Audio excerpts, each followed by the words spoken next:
Okay, so good morning once again. Today we are going to study ADC and DAC programming of LPC 2148. In the last session, we discussed how ADC works or how ADC programming or how the programming of ADC registers has to be done. And we have seen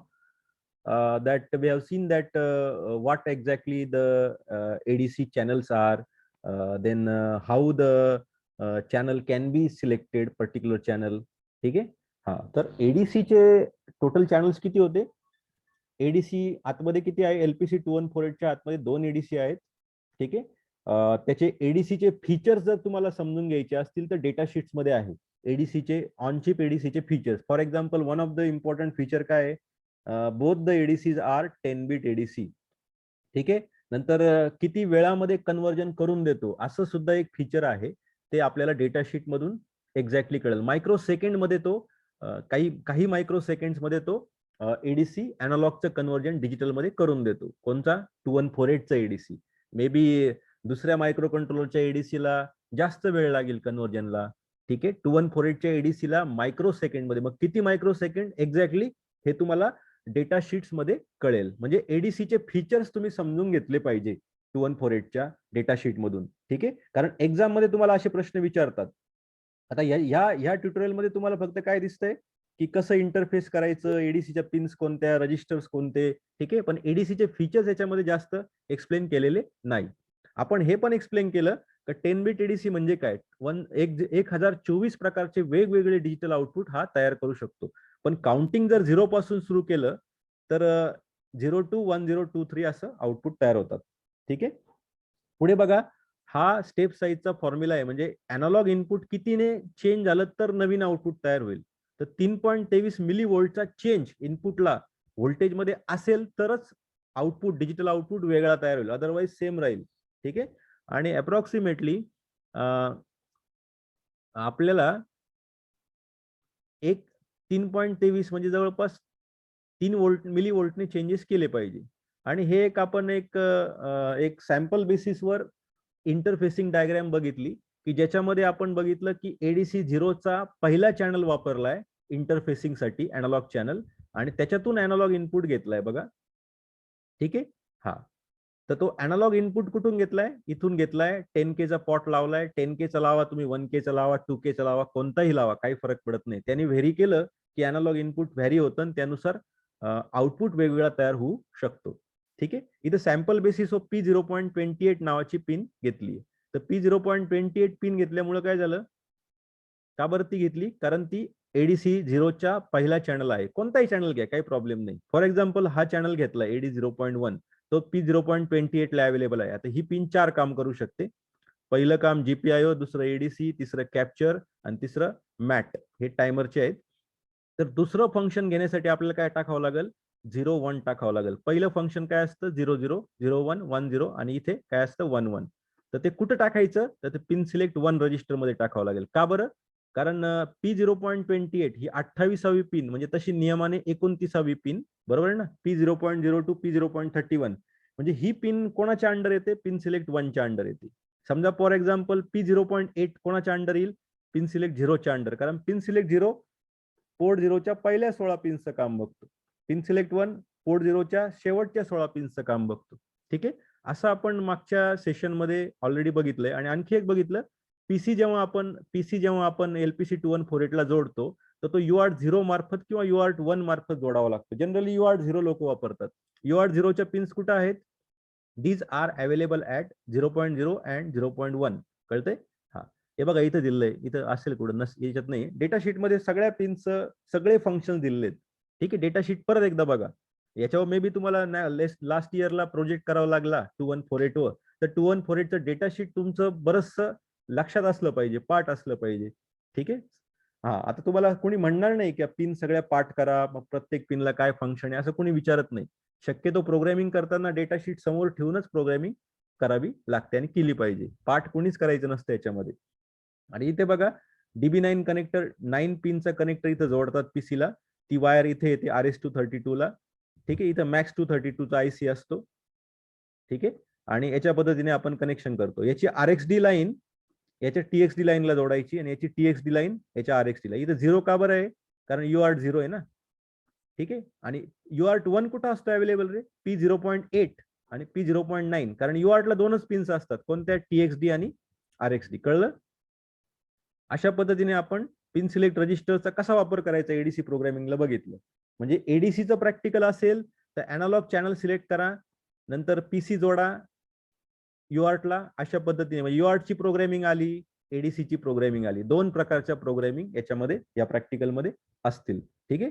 तुम्हाला programme मी लवकरात लवकर share करतो ग्रुपवर, आणि ही PDF पण share करेल, ती तुम्ही फॉलो करा, आणि याचे रिलेटेड प्रॅक्टिकल सुद्धा शेअर करतो. तुम्ही फक्त बघत जा, ज्या ज्या इन्स्ट्रक्शन मी देईल त्या त्या केल्या तर वेळेमध्ये आपलं सगळं कंप्लीट होईल आणि कन्फ्युजन राहणार नाही. ठीक आहे. हा, आता मी पुढे जातो. आपण याच मागच्या सेशनमध्ये हे रजिस्टर्स बघितले होते बघा. कोणते रजिस्टर्स आहेत? एडीसी कंट्रोल रजिस्टर, ज्याचा वापर करून आपण कंट्रोलिंग करू शकतो एडीसीचं. काय काय कंट्रोलिंग करू शकतो? खाली बघा स्क्रीनवर.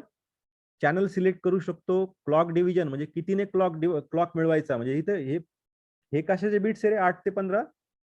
पीसीएल केला कितीने डिवाइड करायचं, हे इथे डिव्हिजर व्हॅल्यू आपण टाकायची असते. बरोबर त्याने डिवाइड होऊन आपल्याला पाहिजे तेवढा क्लॉक आपण एडीसीला तयार करू शकतो. ठीक आहे. तर एडीसी कंट्रोल रजिस्टर एक आहे, कंट्रोलिंगचं काम करतो. म्हणजे एडीसी स्टार्ट करायचं का नाही, रायझिंग एजला का फॉलिंग एजला कन्व्हर्जन करायचं, पॉवर त्याला एडीसीला पॉवर द्यायचा का नाही, हे सगळं. बर्स्ट म्हणजे बर्स्ट मोड म्हणजे काय, कंटिन्युअस कन्व्हर्जन करायचं का थांबत थांबत करायचं, हे सगळं कंट्रोलिंगचं काम एडीसीआर रजिस्टर करतो. तर ऍक्च्युली इथं काय लिहायचं असतं? ADXCR. एक्स म्हणजे काय? एक तर 0 किंवा 1, कारण एक्स एडीसी 2 आहेत ना आतमध्ये, एडीसी 0 आणि एडीसी 1. मग दोघांचे रजिस्टर्स सेम आहेत पण वेगवेगळे आहेत. म्हणजे त्याचे बिट स्ट्रक्चर सेम आहे पण प्रत्येकाचे, कळतंय का, प्रत्येकाचा रजिस्टर वेगळा आहे. एडीसी 0चा रजिस्टर कोणता? AD0CR. आणि एडीसी 1चा रजिस्टर कोणता? AD1CR. ठीक आहे. पुढचा रजिस्टर कोणता होता? ADGDR, global data register. याच्यामध्ये काय असतं नेहमी? दोन गोष्टी लक्षात ठेवायच्या. जीडीआर मध्ये दोन बीट महत्वाचे असतात, एक डन बीट आणि एक रिझल्ट बीट. ठीक आहे. रिझल्ट बीट 10 बीटचं असतं, कारण 10 बीटचा एडीसी आहे, 10 बीटचा रिझल्ट त्याच्यामध्ये सेव्ह होतो, तिथून आपण घ्यायचा असतो. ठीक आहे. म्हणजे थोडक्यात आपल्याला रिझल्ट कुठे मिळणार आहे? ADGDR रजिस्टर मध्ये मिळणार आहे. आणि दुसरा रजिस्टर काय? इंटरप्ट एनेबल, म्हणजे इंटरप्ट बेसिसवर एडीसी वापरायचा का विदाऊट इंटरप्ट बेसिसवर. आता आपल्याला प्रॅक्टिकल आहे, इंटरप्ट बेसिसवर एडीसी वापरा, इंटरफेस करा, तर त्यासाठी हा रजिस्टर वापरावा लागेल. ठीक आहे. नंतर ADC status register, done bit असते याच्यामध्ये एक. डन बीट आहे की नाही ते बघा. शेवटचा रजिस्टर बघा, ADX स्टॅट, त्याच्यामध्ये डन बीट असतं. डन बीट जर 1 असेल तर आपण समजायचं कन्व्हर्जन झालं, नसेल 0 असेल तर आपल्याला थांबावं लागतं. ठीक आहे. वेट करावं लागतं कन्व्हर्जन कंप्लीट होण्यासाठी. बघा इथं स्ट्रक्चर दिलंय एडीसीआर रजिस्टरचं, हे आपण मागच्या सेशनमध्ये एक्सप्लेन केलं ऑलरेडी. आणि तुम्हाला वाटलं की अजून व्हिडिओ बघायचे तर भरपूर व्हिडिओ तुम्हाला ADC programming of LPC 2148 duck programming तुम्हाला लक्षात येतील. हे बघा, ADGDR रजिस्टर मध्ये काय होतं? इथं 6 ते 15 म्हणजे 10 बीट आउटपुट इथं सेव्ह होतो, आणि डन बीट असते इथे बघा. डन बीट 1 असेल तर आपण समजायचं काय, तर तुमचं झालंय, कन्व्हर्जन झालंय. ठीक आहे. इथे बघा, या स्टेप्स आपण मागच्या सेशनमध्ये डिस्कस केल्या. पहिल्यांदा आपल्याला पिन्स कॉन्फिगर करून घ्यावा लागतात एडीसी फंक्शनसाठी, पिन सिलेक्ट रजिस्टर वापरून. नंतर एडीसीचा क्लॉक डिसाईड करावा लागतो, एडीसीआर मध्ये टाकावा लागतो तो. नंतर पीडीएन बीट जे आहे सीआरचं, एडीसीआरचं, ते 1 करावं लागतं पॉवर देण्यासाठी. नंतर चॅनल सिलेक्ट करावा लागतो, स्टेप नंबर 4. तुमच्या भाषेत हे अल्गोरिदम लिहायचं बरं का, हे असंच्या असं पाठ नाही करायचं. प्रत्येक वेबसाईट वेगळे अल्गोरिदम वेगवेगळ्या भाषेत आहेत, आपण आपल्या भाषेत लिहायचं. स्टार्ट बीटला 001 देऊन टाकायचं, कन्व्हर्जन सुरू होतं. डन बीट चेक करायचं ADGDRचं. ठीक आहे. आणि नंतर रिझल्ट घ्यायचा आणि LCD ला पाठवायचा. अशा पद्धतीने एडीसी प्रोग्रामिंग चालते. तर डॅक प्रोग्रामिंग कशी करायची रे?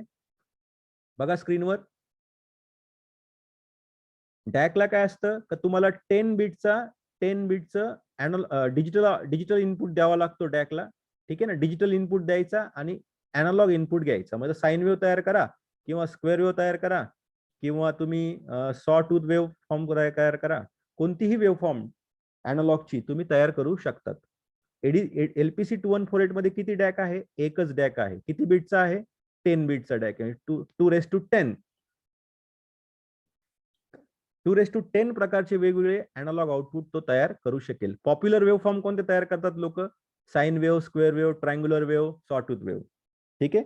तर आउटपुट व्होल्टेज जे असतं अॅनालॉग आउटपुट, त्याचा फॉर्म्युला हा आहे बघा. आता व्ही रेफरन्स किती असतं जनरली? आपला LPC 2148 किती व्होल्टवर चालतो? 3.3 व्होल्टवर. 3.3 व्होल्ट पॉवर सप्लाय लागतो की नाही त्याला? ठीक आहे. अडॅप्टरचा वापर करून 3.3 व्होल्ट तयार करतात. आता तुमचा 8051 किती चालतो? 5 व्होल्ट चालतो. ठीक आहे, म्हणजे इथं 5 आलं असतं. ठीक आहे. आता 1024 का आला इथं? कारण 10 बिटचा डॅक आहे ना आपला. मग 2:10 किती होतं? 2:10 1024, म्हणून 1024 ने डिवाइड केले. आणि व्ही व्हॅल काय आहे प्रकार? व्हॅल्यू काय आहे? म्हणजे तुम्ही ही जी काय व्हॅल्यू देणार आहे ना, ही व्हॅल्यू, ती व्हॅल्यू इथे येईल. कळतंय? ती व्हॅल्यू जी काय असेल गुणिले व्ही रेफरन्स डिवाइड बाय 1024, त्या प्रकारचा आउटपुट तुमचा तयार होईल. कळतंय? हा. आणि व्ही रेफरन्स म्हणजे व्होल्टेज द्यावा लागतं त्याला, व्ही रेफरन्स पॉवर सप्लाय देण्यासाठी. आता पिन्स कोणत्या कोणत्या आहेत डॅकच्या, आपण त्या बघूया. आणि डॅकला एकच महत्वाचा रजिस्टर आहे, DACR, डॅक कंट्रोल रजिस्टर. आता DAXCR का नाहीये? कारण डॅक तर एकच आहे, 2148च्या आतमध्ये डॅक एकच आहे, म्हणून DACR हा एकमेव रजिस्टर याच्यामध्ये आहे. आता बघा पिन्स कोणत्या कोणत्या आहेत, किती पिन्स लागतात डॅकच्या प्रोग्रामिंगला? ए आउट कुठे अवेलेबल आहे रे? म्हणजे आउटपुट व्होल्टेज, अॅनालॉग आउटपुट कुठं मिळतं? P0.25 ला मिळतं.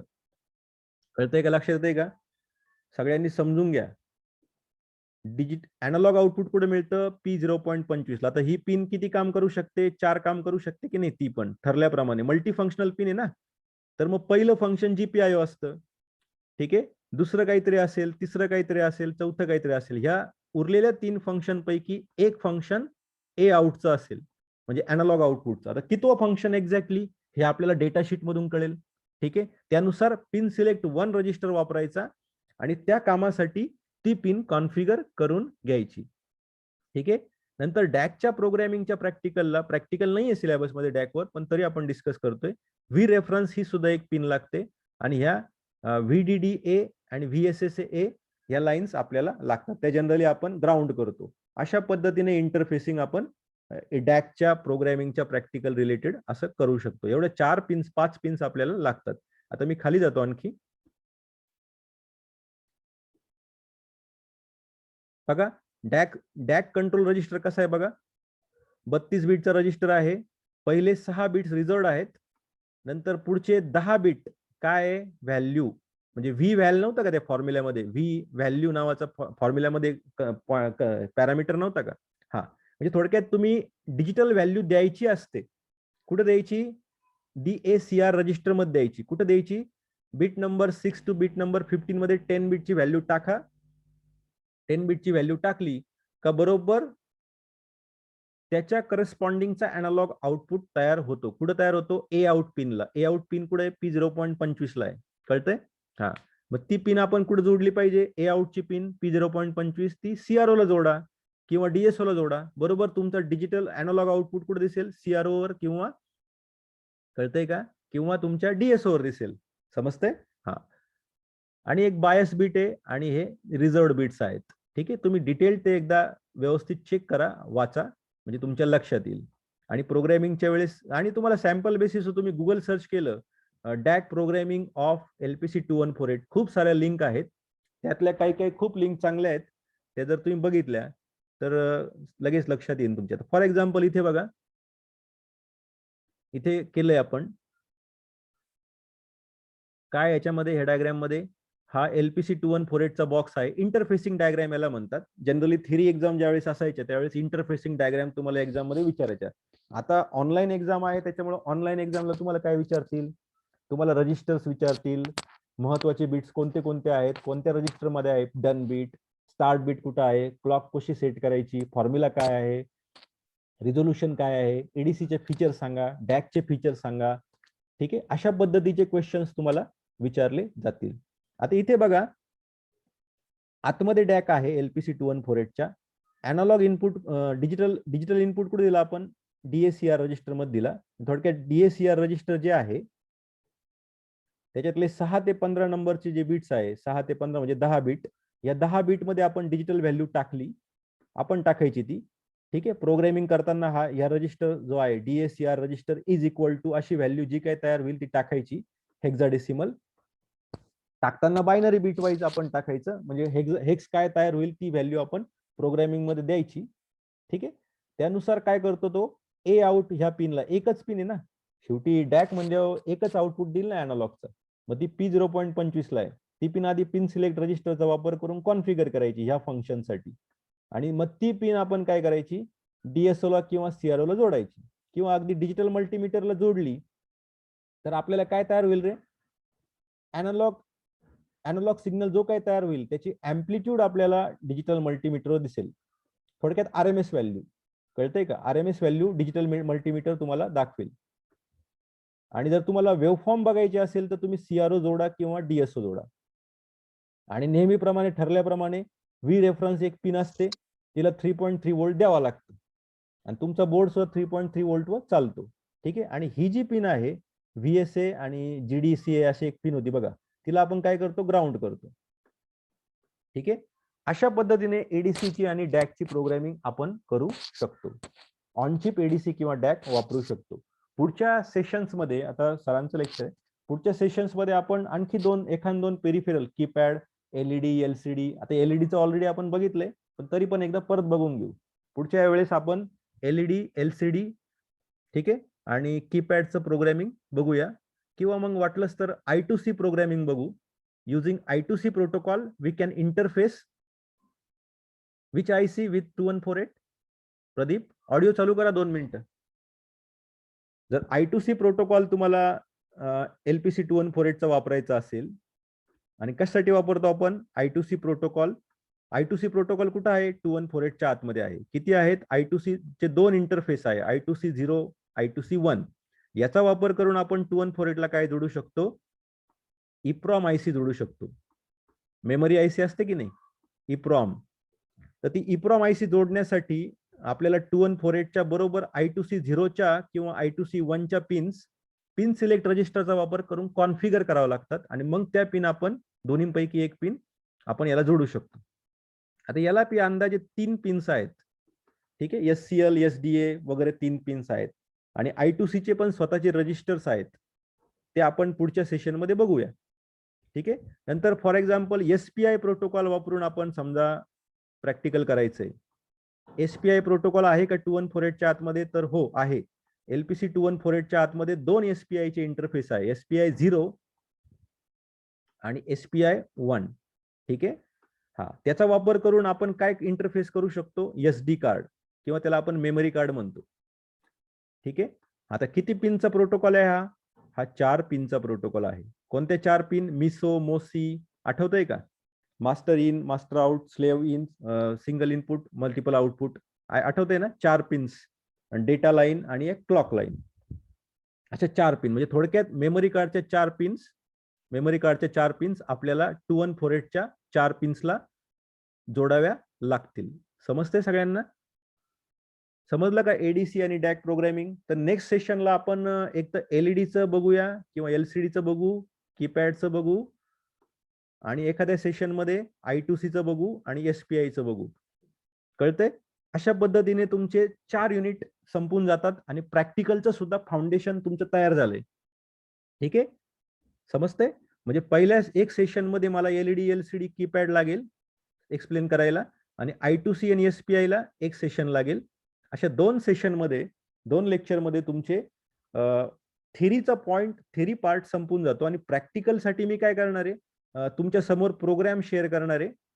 10 लाईनचा किंवा 15 लाईनचा प्रोग्राम जो काय असेल प्रॅक्टिकलचा, तो शेअर करेल आणि तुम्हाला तो एक्सप्लेन करेल. मग त्याच्यामध्ये सांगाल की इथे ADCR रजिस्टर आहे, मग याच्यामध्ये हीच व्हॅल्यू का, DSCR रजिस्टर आहे हीच व्हॅल्यू का, UARTचं DLL, DLM चे रजिस्टर आहे, मग हीच व्हॅल्यू का, असं मी त्यावेळेस तुम्हाला एक्सप्लेन करेल. त्यासाठी तुम्हाला ही ट्युटोरियल समजून घेणं गरजेचं आहे. ठीक आहे. मग ट्युटोरियल साठी कोणत्या कोणत्या वेबसाईट चांगल्या आहेत? www.binaryupdates.com, www.exploreembedded.com, आणि तिसरी एक आहे OC फ्रेक. त्यापैकी काही यांच्यावर OC फ्रेक, FREAK, या 3 वेबसाईट आहेत. या 3 वेबसाईटवर प्रोग्रामिंग खूप चांगल्या पद्धतीने सोप्या भाषेत त्यांनी दिली. रजिस्टरचे स्ट्रक्चर दिले. एखादी प्रोग्रामिंगचं ट्युटोरियल याच्यावर चांगलं आहे, एखाद्याचं याच्यावर चांगलं आहे, एखाद्या संदर्भात याच्यावर पण चांगलं आहे. आता फॉर एक्झाम्पल हे डॅकचं जे ट्युटोरियल आहे ते मी ओसी फ्रेक वरून घेतलंय. ठीक आहे. आणि एडीसीचं ट्युटोरियल मी बायनरी अपडेट्स वरून घेतले आणि थोडासा पार्ट मी एक्सप्लोर एम्बेडेडचा घेतलाय. आता ही फाईल तुम्हाला मी शेअर करतो, नो प्रॉब्लेम. पण तुम्ही सुद्धा असं सर्च केलं पाहिजे. इव्हन तुम्ही युट्यूबचे व्हिडिओ बघा. काल मी तुम्हाला परवा तुम्हाला मी 3 व्हिडिओ शेअर केलेले आहेत. सिरियल कम्युनिकेशन, एलईडी इंटरफेसिंग आणि एलसीडी इंटरफेसिंग. ते तुम्ही बघा, म्हणजे मला ह्या सेशनला कमीत कमी वेळ लागेल. म्हणजे मोजून अर्धा तासामध्ये मी किंवा 1 तासामध्ये एलईडी एलसीडी कीपॅड कंप्लीट करू शकतो. आणि जर जमलंच तर मी याचे प्रोग्राम सुद्धा शेअर करतो, म्हणजे इथेच प्रॅक्टिकल सुद्धा संपून जाईल. एलईडी एलसीडी कीपॅड आणि जीएलसीडी. तर आताचं सेशन मी थांबवतोय. तुम्हाला पुढचं लेक्चर आहे. ठीक आहे. Hope you understood this ADC and duck programming of LPC 2148. Thank you.